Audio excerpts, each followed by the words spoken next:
साथियों नमस्कार। पिछले दिनों सरकार द्वारा रिवाइज किए गए न्यूनतम वेतन के बारे में कई विभागों के हमारे आउटसोर्स अस्थायी ठेका कर्मचारी साथी फोन कर रहे हैं कि उनकी पे शीट बना ली गई है। कुछ लोग कह रहे हैं कि हमें वेतन मिल गया है, लेकिन रिवाइज न्यूनतम वेतन नहीं मिला है, यानी बढ़ा हुआ वेतनमान नहीं मिला है।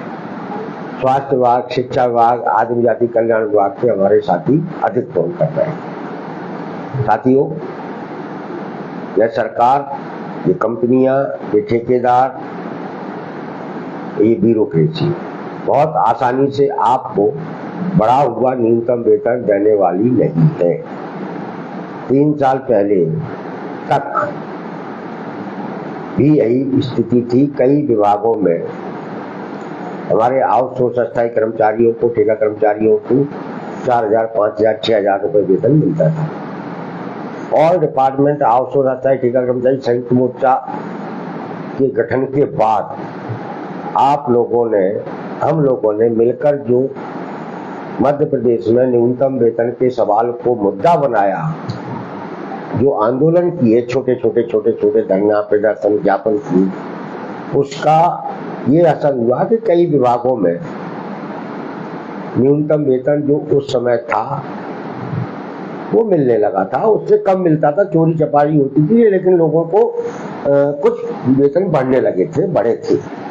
जब हम लोगों ने न्यूनतम वेतन रिवाइज को मुद्दा बनाया तो सरकार भी मजबूर हुई और उसने न्यूनतम वेतन को रिवाइज हुआ। सारी जानकारी आपको है, गजट नोटिफिकेशन भी जारी हो गया, सब कुछ हो गया और अप्रैल पेड मई में वो बढ़ा हुआ वेतनमान मिलना था, जिसके बारे में भी आपको जानकारी है कि अप्रैल में अकुशल जो हमारा आउटसोर्स कर्मचारी है, जो ठेका कर्मचारी है, जो कारखाने में काम करने वाला मजदूर है, जिसे आप अकुशल कह सकते हैं, उसे भी 11,800 कुछ रुपए मिलने हैं। पहले यह वेतन 3,000 रुपए करीब कम था। तो इस तरीके से अब आप लोगों के 2, 2.5, 3 साल के संघर्ष के बाद जो न्यूनतम वेतन रिवाइज हुआ, वह वेतनमान आपको मई के वेतन में मिलना था, जो नहीं मिल रहा है। इसी तरीके की शिकायतें हमारे पास कई विभागों से आ रही हैं। आने वाले कुछ दिनों में तस्वीर और क्लियर हो जाएगी कि कौन कौन से विभागों ने बढ़ा हुआ वेतनमान आपको दिया है, कौन कौन से विभागों ने नहीं दिया है। आपका पीएफ नियमित जमा हो रहा है, आपका ईएसआई नियमित जमा हो रहा है, आपका ईएसआई का कार्ड बना है कि नहीं बना है, ये तमाम सारी चीजें हैं जो आने वाले दिनों में क्लियर हो जाएंगी। लेकिन हम आप सब लोगों से एक आग्रह, एक अनुरोध करना चाहते हैं कि ऑल डिपार्टमेंट आउटसोर्स अस्थायी ठेका कर्मचारी संयुक्त मोर्चा आपको जून के मध्य में एक और मौका उपलब्ध कराने जा रहा है, आपकी ताकत सरकार को दिखाने का। हम लोग, हमारी कोर कमेटी, हमारे अलग अलग विभागों के संगठन, अलग अलग श्रेणी के कर्मचारी चाहे वो अंशकालीन है, चाहे पंचायतों के चौकीदार हैं, चाहे मनरेगा के मेट हैं, श्रमिक हैं, चाहे हमारा कंप्यूटर ऑपरेटर है, चाहे वाहन चालक है, चाहे स्वास्थ्य विभाग के कर्मचारी हैं, चाहे व्यावसायिक शिक्षक हैं, ये तमाम सारे जो लोग हैं, इनके बीच से, इनसे चर्चा के बाद हम लोग इस निष्कर्ष पर पहुंचे हैं और हम लोगों ने ये तय किया है कि हमें एक बार अपनी पूरी ताकत भोपाल की सड़कों पर दिखानी पड़ेगी। जैसा पूर्व में हम लोगों ने किया, तब पूरी ताकत नहीं दिखी थी, लेकिन जितनी भी दिखी उसका असर ये हुआ था कि आपको सरकार न्यूनतम वेतन को रिवाइज करने के लिए मजबूर हुई। नीलम पार्क का प्रदर्शन बड़ा था, लेकिन उतना बड़ा नहीं था जितना बड़ा होना चाहिए था, क्योंकि आपकी संख्या लाखों में है। जब लाखों में संख्या है तो हजारों में प्रदर्शन की कोई कीमत नहीं होती है, कोई वैल्यू नहीं होती। शाहजहानी पार्क का आपका प्रदर्शन भी प्रभावशाली था, सरकार पर उसका प्रभाव पड़ा, लेकिन उतना प्रभावशाली नहीं था जितना उसको होना चाहिए था। सीहोर से निकाली गई तिरंगा यात्रा आउटसोर्स कर्मचारियों की, वह भी काफी चर्चित रही, काफी प्रभावशाली थी, लेकिन उसमें जितने लोगों को हिस्सेदारी करनी चाहिए थी वो नहीं की। इसलिए साथियों, आपकी सारी समस्याओं का समाधान आपके हाथ में है। जिस दिन आप भोपाल में अपनी पूरी ताकत के साथ खड़े हो गए, भोपाल की सड़कों पर जिस दिन आप खड़े हो गए, उस दिन मध्य प्रदेश से यह जो अन्यायकारी कल्चर लागू किया गया है वह समाप्त हो जाएगा और इसे समाप्त होना पड़ेगा। हम देखते हैं, हमारे पास जानकारियां आती हैं, हमारे पास खबरें आती हैं, हमको लोग बताते हैं कि किस तरीके से आपका शोषण किया जा रहा है। कभी भी आपको नौकरियों से निकाल दिया जाता है, कभी भी। आज हम 1 मई को, मई दिवस के दिन आपसे चर्चा कर रहे हैं। आज की खबर क्या है? आज की जो सबसे बड़ी और सबसे प्रमुख खबर जिसको होना चाहिए, जो शायद आपको अखबारों में पढ़ने को नहीं मिलेगी, किसी टीवी चैनल पे आपको सुनने को नहीं मिलेगी, वो खबर है कि मध्य प्रदेश के 70,000 अतिथि शिक्षकों की सेवाएं आज समाप्त कर दी गई हैं। वो कल से स्कूल नहीं जाएंगे, उन्हें 2 महीने का वेतन नहीं मिलेगा, जुलाई में उनकी पुनर्नियुक्ति होगी। यह मध्य प्रदेश सरकार की अब तक की सबसे बड़ी वादाखिलाफी है। 7-8 महीने पहले मुख्यमंत्री शिवराज सिंह ने अतिथि शिक्षकों की पंचायत बुलाई थी और उन्होंने कहा था कि अतिथि शिक्षकों का सेवा काल बढ़ाकर 12 महीने किया जाता है। जब मुख्यमंत्री द्वारा की गई घोषणा का 6 महीने बाद वो घोषणा दम तोड़ रही है। दूसरा मुख्यमंत्री मोहन यादव जी, जो आजकल पूरे मध्य प्रदेश, पूरे देश में कहीं कहीं भाषण देने में व्यस्त हैं, और वो भाषण क्या दे रहे हैं न वो आप समझ रहे होंगे न हम समझ पा रहे हैं, लेकिन वो दे रहे हैं भाषण, ऐसे दे रहे हैं जैसे कि इस मध्य प्रदेश में भाषण देने वाला पहला मुख्यमंत्री बना है, जिन्होंने 70,000 अतिथि शिक्षकों को घर बिठा दिया। दूसरे, बिजली विभाग के जो हमारे मीटर रीडर हैं, वो भी हजारों की संख्या में है। वो अनुबंधित मीटर रीडर हैं, कुछ आउटसोर्स के मीटर रीडर हैं, लेकिन सरकार ने जो स्मार्ट मीटर लगाए हैं शहरों के अंदर, उसके कारण उनकी सेवाएं भी खत्म होती जा रही हैं। उनके वेतन 1,000-1,500 तक सीमित होके रह गए हैं। आने वाले कुछ दिनों में मध्य प्रदेश के जितने भी मीटर रीडर हैं उन्हें घर बिठा दिया जाएगा।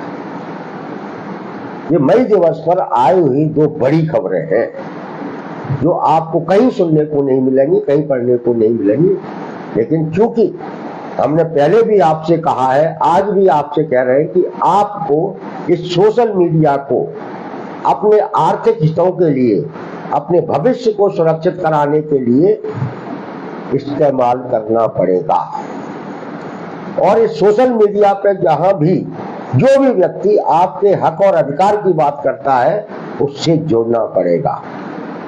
आउटसोर्स की आवाज पेज, जिस पर हम आपसे बातचीत करते हैं, आपको इस पेज से जोड़ना चाह रहे हैं, क्योंकि यहाँ से ही इस मध्य प्रदेश के करोड़ों करोड़ पीड़ित प्रताड़ित कर्मचारियों के, मजदूरों की, श्रमिकों की बारे में जानकारियां समय समय पर मिलती हैं।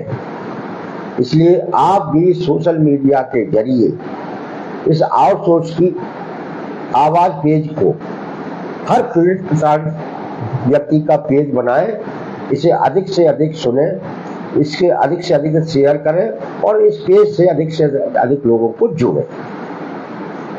क्योंकि इतना तो आप इस पूरे लोकसभा के चुनावी वातावरण में समझ ही चुके होंगे कि हर दिन हर नेता कई कई सभाएं ले रहा है। ऐसा माहौल बनाया जा रहा है, ऐसा माहौल बन गया है कि जैसे कि इस चुनाव के जरिए युद्ध चल रहा हो। लेकिन इस युद्ध में, इस माहौल में आपके बारे में कोई बातचीत हो रही है क्या? ये बात मैंने आपसे पहले भी कहा कि इस पर आप नजर रखिए, नहीं हो रही। कोई भी नेता उन आउटसोर्स अस्थायी ठेका कर्मचारियों के बारे में नहीं बोलता है जो सबसे ज्यादा अन्याय के शिकार है। मध्य प्रदेश की सबसे बड़ी समस्या आज के समय में यदि कोई है तो वो है रोजगार, रोजगार में सुरक्षा और सम्मानजनक वेतन। इससे बड़ी समस्या कोई नहीं है। लेकिन इसी समस्या पर कोई नेता भाषण नहीं दे रहा है। तब आपको अपनी बात यदि पहुंचानी है लोगों तक, तो यही एक माध्यम है सोशल मीडिया, जिसके जरिए आप अपनी बात को पहुंचा सकते हैं। यदि आपने सोशल मीडिया का सही इस्तेमाल कर लिया तो निश्चित रूप से आपकी बात हर जगह पहुंचेगी और लोग सुनने को मजबूर होंगे। तो साथियों, हम लोग, और जैसा हमने आपसे कहा कि ये अन्याय बहुत बड़ा है, उस बड़े अन्याय को यदि आपको समाप्त कराना है तो आपको एक बड़े संघर्ष की, एक निर्णायक संघर्ष की तैयारी करनी पड़ेगी और अपनी व्यापक एकता बनानी पड़ेगी। ऑल डिपार्टमेंट आउटसोर्स अस्थायी ठेका कर्मचारी संयुक्त मोर्चा इस दिशा में लगातार काम कर रहा है और हम लोग ये तय कर चुके हैं कि जून के मध्य में हम भोपाल में हल्ला बोल करेंगे, जिसमें बड़ी संख्या में लोग ने आने की सहमति दे दी है। कितना बड़ा अन्याय है आप सोचिए। जो हमारा अंशकालीन कर्मचारी है, जो 2000 से 2003 से स्कूलों में या दूसरे विभागों में काम कर रहा, वो क्लास 4 का कर्मचारी है। कोई चौकीदार है, कोई भृत्य है, कोई दूसरे तरह का काम करता है, उससे क्या दे रहे हैं? 5000 रुपए। वर्षों से उसके वेतन में बढ़ोतरी नहीं हुई। ये सरकार द्वारा दिया जा रहा वेतन है, लेकिन सरकार को ये 5000 रुपए देते हुए शर्म नहीं आ रही क्या कि अपने जिस कर्मचारी से वो है 10-10, 12-12 घंटे काम करा रही है, उससे वो 5000 रुपए पकड़ा रही है। इसी तरीके से हमारा ग्राम पंचायतों में काम करने वाला चौकीदार है, भृत्य है, पंप ऑपरेटर है, जो लोगों को पानी के घरों तक पानी पहुंचाता है, घर घर जो नल जल योजना है उसे लागू कर रहा है, जिसके ऊपर प्रधानमंत्री, मुख्यमंत्री, तमाम सारे मंत्री जिस पर भाषण दे रहे हैं, उसे क्या मिलता है? 1000, 2000, 3000 रुपए, वो भी 5-5, 6-6 महीने नहीं मिलते। इस पर शर्म किसको आनी चाहिए? सरकार को। लेकिन सरकार को, मंत्रियों को, मुख्यमंत्रियों को, नेताओं को कभी शर्म नहीं आती है। क्यों नहीं आती है? क्योंकि हम लोगों ने अपनी उस ताकत को कभी उनके सामने रखा ही नहीं कि जिससे वो शर्मिंदा हो। इसलिए साथियों, जून के मध्य में भोपाल आने की तैयारी कीजिए और भोपाल की सड़कों को अन्याय के खिलाफ न्याय के लिए गुंजायमान कर दीजिए। जिस दिन आप भोपाल की सड़कों पर पूरी ताकत के साथ दिख जाएंगे, उस दिन सरकारी दफ्तरों में, सरकारी विभागों में, सरकारी योजनाओं में काम करने वाले हमारे कर्मचारी, कामगार साथी के साथ न्याय होना शुरू हो जाएगा। जैसा हमने पहले कहा कि ऑल डिपार्टमेंट आउटसोर्स अस्थायी ठेका अंशकालीन ग्राम पंचायत कर्मी संघ आपको यह मौका जून के मध्य में भोपाल में उपलब्ध कराने जा रहा है। उसकी तैयारियां शुरू कीजिए। जल्दी ही आपको तारीखों के बारे में भी जानकारी दे दी जाएगी। 5 मई को हम बालाघाट में बैठक करने जा रहे हैं। उसके बाद 12 मई को हम लोग बैतूल में बैठक करने जा रहे हैं। उसके बाद दतिया, और इस तरीके से हम पूरे प्रदेश के कई जिलों में उस जून के कार्यक्रम की तैयारियों के बारे में निकलने वाले हैं और निकलेंगे। और वहां से हम जो वातावरण बनाएंगे, उस वातावरण का दबाव इस सरकार पर बनेगा और उस दबाव के कारण ही आपको बढ़ा हुआ वेतनमान सरकार देने को मजबूर होगी और जिन कर्मचारी साथियों को इस न्यूनतम वेतन के दायरे से बाहर रखा गया है उन्हें न्यूनतम वेतन देने के लिए मजबूर होगी। तो साथियों, मेरा पुनः आपसे यही कहना है और इस मई दिवस के दिन आपसे पुनः आग्रह है कि आप तमाम सारे किंतु परंतु के बाद भी अपनी एकता को बनाइए। सरकार की सरपरस्ती करने वाले संगठनों से आप बचिए, ऐसे नेताओं से भी, ऐसे कर्मचारी मजदूर नेताओं से भी बचिए जो सरकार की हाँ में हाँ मिलाते हैं। सरकार की हाँ में हाँ मिलाने का मतलब है अपने साथ हो रहे अन्याय की उम्र को बढ़वाना और खुद को गुलामी में पहुंचा देना। और सरकार से आंख मिलाकर बात करने के लिए जरूरी है आपकी एकता, और वो एकता भी पूरी जज्बे के साथ, संघर्षशील तेवरों के साथ और अपने साथ न्याय कराने के संकल्प के साथ होनी चाहिए। जून में आपको यह मौका मिल रहा है। आप अपने अपने स्तर पर, अपने अपने जिलों में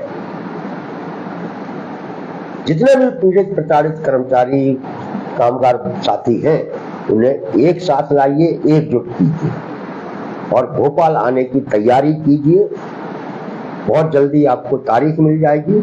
हम भी कई जिलों में जाने वाले हैं, जैसा कि हमने बताया कि 5 मई को हम बालाघाट जा रहे हैं, 12 मई को हम बैतूल जाएंगे।